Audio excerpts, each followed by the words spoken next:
What's up, everybody? I'm whooping long COVID. Today we're going to talk about water. Water's pretty damn important. We all know this, right? For years, we've been hearing, oh, you got to drink 8 glasses of water a day, blah, blah, blah. You got to stay hydrated.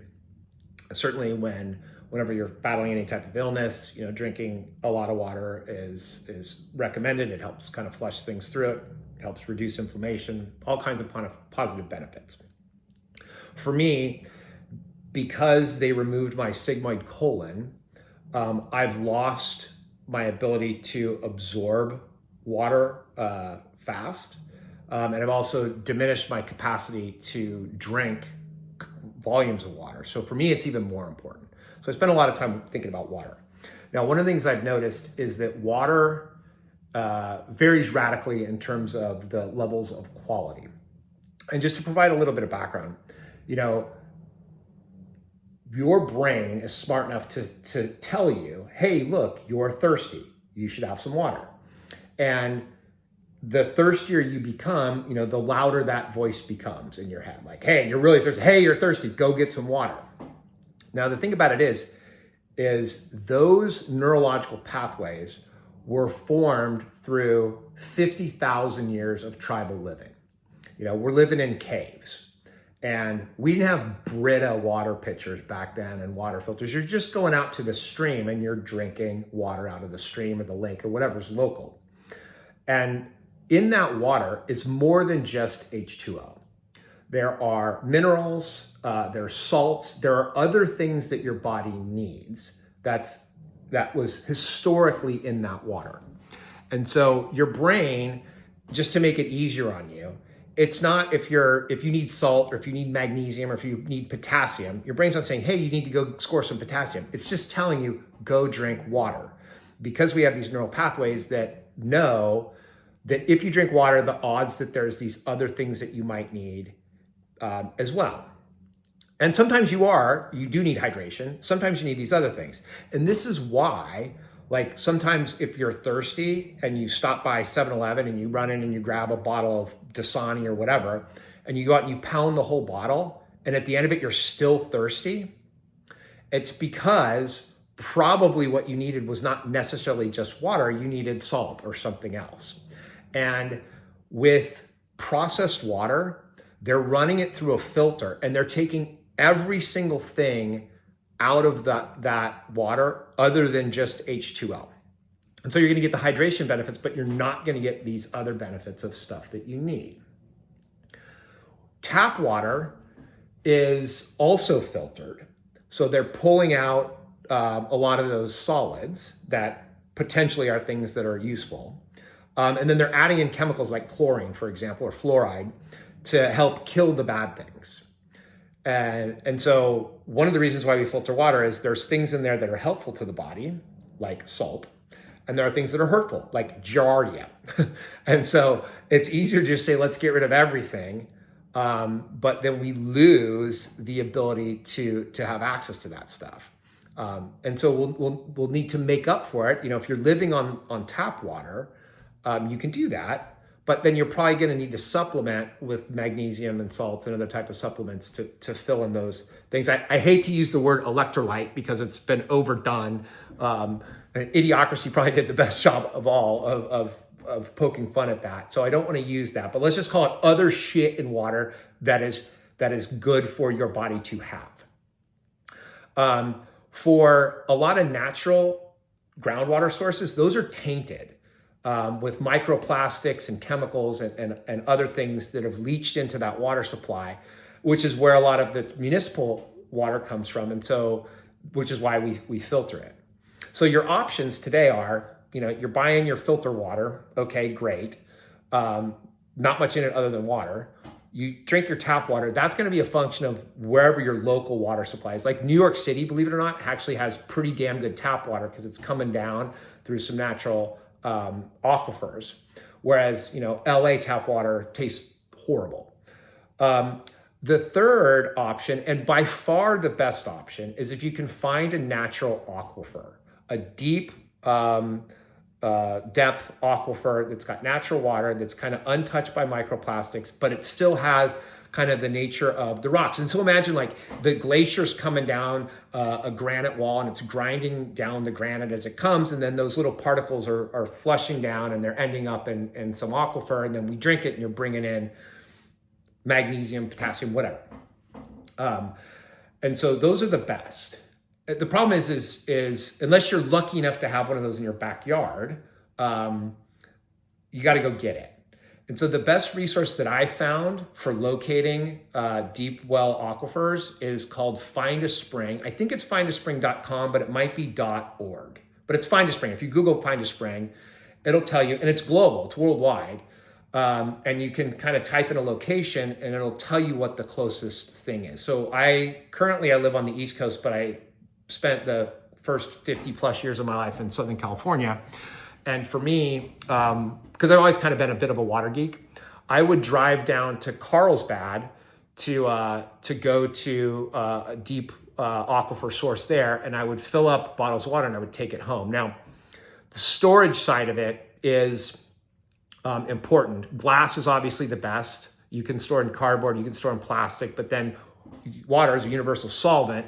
So it's going to bring molecules from whatever that container is into the water, which is not necessarily what you want to be drinking, particularly if it's plastic. So what I would do is I went to like a brewing supply place, and I got these big 5-gallon glass carboys, and I would fill up my car with these glass carboys, drive down, fill them all up out of the aquifer, put these vacuum sealed caps on top, and take them home and then drink them. But it's a pain in the ass. But you could do it. Today, where I live, I actually have a well. So I'm sourcing water off my own property, but it's not a deep aquifer. And so one of the first things I did when I moved in here was I got an analysis done on what that water looked like, just to understand, particularly if there's any bad stuff in it, and to assess what the levels of good stuff were. So that's what I do today. I will say that when I'm out, if I have to buy water, there are certain waters that I know generally are better for you because they've had less filtration. And so anything that's a mineral water, that says mineral water, either has had less filtration or they're actually adding some minerals back in. So there is some of that extra stuff in there. The challenge with mineral waters is often they're carbonated, and the carbonation can cause irritation, particularly for those of us that are dealing with GI issues from long COVID. So I'll look for like Fiji. There's another one that's called, I think, Mountain Spring or something like that. It comes in a glass bottle, and it's deep aquifer, unfiltered water. That stuff's pretty good. Those tend to be a lot more expensive. So for me, what I do is I do water out of my well. However, you can augment that water, whatever your local water is, whatever you're getting, you can always augment it. And so a couple of easy augmentation methods are lemon. The ascorbic acid in the lemon helps your cells absorb water more quickly. And so typically my old morning routine is I would get up and I would squeeze a lemon into my morning water. First thing I do when I wake up in the morning is I pound at least 20 ounces of water. So I would put a squeeze of lemon into it, and then I would put a pinch of salt in it as well. And this is something you got to be careful with, particularly if you're dealing with kind of blood pressure issues, where my blood pressure's now with the long COVID, it's all over the place. So it's a little bit more dangerous. And you also have to use a high quality salt. You can't use like iodized table salt because that's been treated. So the only thing that's in it is NaCl, where what you want is a broader range of minerals in there. So for me, typically what I would use would be Himalayan salt. I also have used Hawaiian black salt with some degree of success. So that's how I manage the water side of it. Historically, what I've been playing with over the last 6 months or so is hydrogen water. And I remember I was talking to my son, and my son's like, "Dad, water's made of hydrogen." I'm like, "Yeah, dude, no shit. It's H2O, right? There's hydrogen in it." We understand this. But what happens is you've got bonded hydrogen atoms to an oxygen atom. If you can break a hydrogen atom free, so it's a free floating hydrogen ion in the water, and then you drink it, when that charged hydrogen atom goes into your body, it looks for stuff to bond with. And typically what it's going to bond with are things like free radicals or other things that cause inflammation. And when it bonds, then your lymphatic system and your kidneys are going to grab it and they're going to excrete it. So there's pretty decent evidence from scientific studies that show, primarily from Japan actually, that show that people that drink hydrogen water tend to have good benefits from it. Now there's 3 ways that you can make hydrogen water. So the first way is you can buy it, and it's pre-made and it comes in cans and bottles, and and it's expensive. I think last time I checked, it was like, on average, I was looking at about $55 for a case of 24 bottles of water, which is expensive. It's every time you want to drink a water, it's $4, particularly when you're me and you're trying to drink, at least 120 ounces or more of water a day. That adds up pretty quickly. The second way of doing it is you can get tablets, like an Alka-Seltzer, and you can drop the tablet and the tablet dissolves and it releases hydrogen into the water.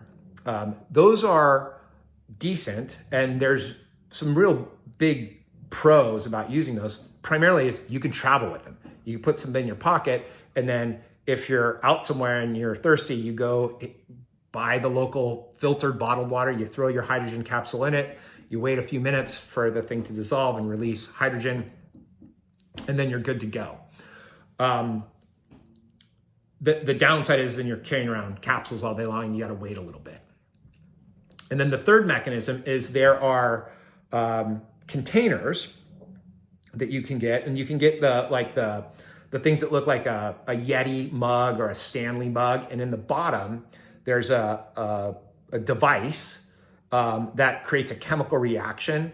You charge it, it needs electricity, so you plug it in to a USB port or whatever, and then when you hit go, it releases hydrogen into the water. Now, there is a time component on this because over time that hydrogen will dissolve back into the water. So you kind of have to drink it reasonably fast, but it works and they're easy to carry around. For me, what I did was I got an actual pitcher. It's very similar to a Brita pitcher. And same thing, you fill it up with water, you hit go, and then it starts to, divide the hydrogen, the water molecules and release free hydrogen, and then you can drink it. And for me, that's easier. I can keep it in the fridge all day long, go and fill it up constantly. It also gives me a really easy way of tracking how much water I'm drinking every day. For me, the goal is to drink at least 2 pitchers a day, if not more. I do have a buddy, and we'll talk about some of the other supplements that I take. But I do have a buddy who, when he makes his pitcher, he actually puts things like creatine into it and lets it dissolve. And so then all day, not only is he taking in the hydrogen water, he's taking in creatine as well. I don't do that, primarily because there's other people in my house who don't necessarily want creatine, and they do drink water out of the same pitcher. But you certainly can do that. So key takeaways from today. Number 1, water is super important. We already knew that. Number 2, quality of water has a high degree of standard deviation in terms of what's in it and how good or how bad that is for you. If you pay a little bit of attention to where you're getting your water, you'll actually get way more benefits out of the water that you're drinking. And if you want to fuck around with hydrogen water, I actually find that I actually even enjoy the taste of it better than I enjoy the taste of the water that's coming directly out of my well. It might be psychosomatic, but who cares? My goal is to just try to make sure I'm getting enough hydration. So water's important, pay attention to it, and let's whoop long COVID. Later.